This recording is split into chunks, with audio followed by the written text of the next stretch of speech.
Gimana? Lanjut aja. Itu maksudnya. Lanjut. Masuk. Hai guys, ketemu lagi sama aku Indra Enisa. Semoga kalian gak bosan. Dan kali ini aku akan bahas bagaimana cara menentukan harga NFT di platformnya. Dan juga apa sih keuntungan menjadi creator NFT. Mari kita bahas, jangan kemana-mana, stay tune on this video.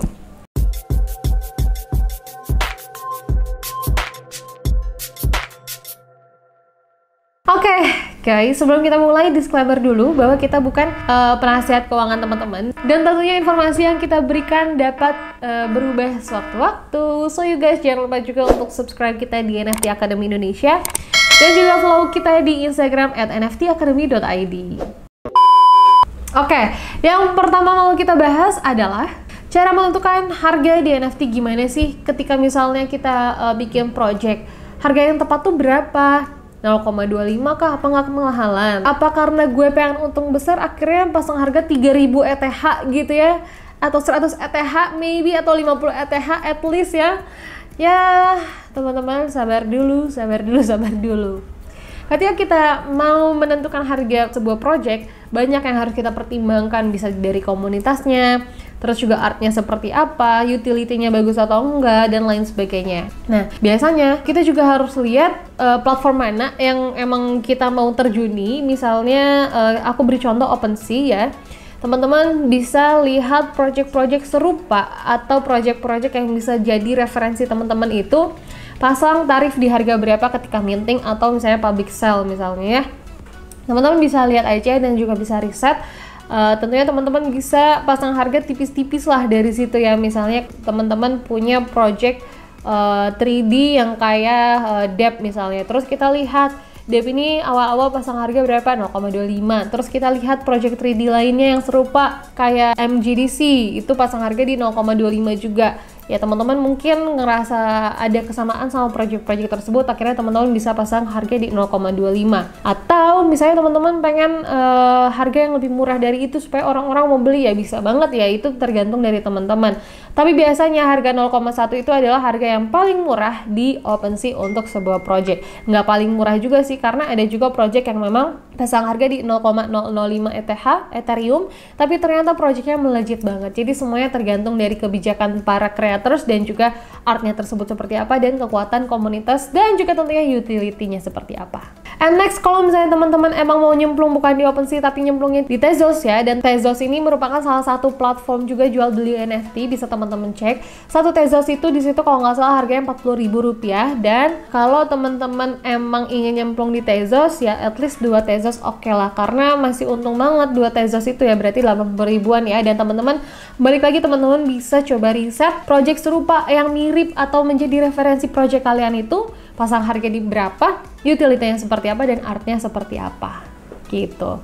Jadi jangan lupa riset juga. Dan kalau misalnya teman-teman bingung nih mau pilih mana ya, OpenSea, Tezos, or something else gitu ya. Nah sebenarnya itu tergantung kebutuhan teman-teman semua ya. Memang setahu aku number one marketplace NFT is OpenSea, but kalau misalnya teman-teman emang mau coba Tezos is okay banget. Dan juga di Tezos ini punya kelebihan gas fee-nya kecil banget. Nggak banget sih, tapi kecil.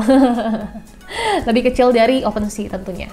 Oke, next, kalau misalnya teman-teman emang tertarik untuk menjadi creators dari NFT, terus bertanya-tanya kenapa gue harus jadi creators, apa sih benefit jadi creators? Oh, tentu banyak juga ya. Walaupun benefitnya nggak banyak, tapi jelas duitnya, cuannya banyak teman-teman.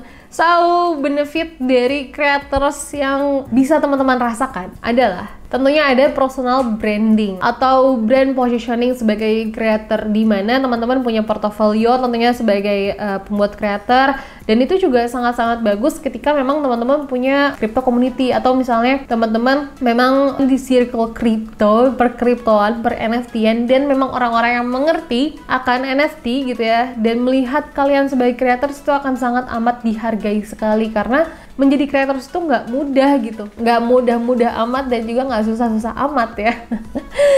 Tapi itu yang pertama, ketika teman-teman menjadi creators ya pasti ada personal branding dan juga ada portofolio yang pastinya sangat oke banget, apalagi NFT atau Web 3.0 ini kedepannya akan sangat menjadi the big things. Dan selain itu, ketika emang teman-teman sudah berhasil menjadi kreator yang sangat luar biasa, kemudian NFT-nya itu harganya udah naik nih, floor price-nya bisa sampai 100 ETH misalnya, dan tentunya ketika harga naik itu permintaan akan naik juga. Biasanya kan permintaan naik, harga ikut naik ya, tapi ini ketuker say, harga naik ya permintaan juga naik. Contohnya seperti apa? Bored Ape Yacht Club. Lihat, let's see ya, dia harganya luar biasa tinggi banget floor price-nya, tapi orang-orang masih pada emang pengen untuk mendapatkan si Bored Ape Yacht Club itu. Dan situasi ini kita sebut sebagai Veblen Good. Apa itu Veblen Good? Mari kita searching Veblen Good. Oke. Kita cari Veblen Good's meaning. Oke. Nah, ini bisa kita lihat bahwa Veblen Good definition. Ya tuh, bisa kita lihat bahwa demand increases as the price increases. Jadi harga meningkat dan permintaan juga meningkat gitu. Dan yang tadi aku sebutkan contohnya boleh dilihat Bored Ape Yacht Club. Luar biasa bukan? So teman-teman, start jadi creator from now. Oke, sekarang keuntungan apa lagi yang bisa teman-teman dapatkan ketika teman-teman memang menjadi creators dari NFT? Nah, keuntungan ini udah tidak asing lagi di telinga kita, yaitu royalty. Royalty di sini berbeda dengan royalty ketika teman-teman menjadi seniman pelukis dan lain sebagainya, atau pemusik gitu ya. Karena biasanya royalty itu terjadi ketika saat pertama kali terjadinya penjualan. Tapi kalau di NFT ini tuh beda, royalty itu tidak akan putus sampai penjualan ini tidak terjadi gitu ya. Contoh, kalau misalnya pelukis nih menjual lukisan, dia akan mendapatkan royalty dari si pembeli pertama.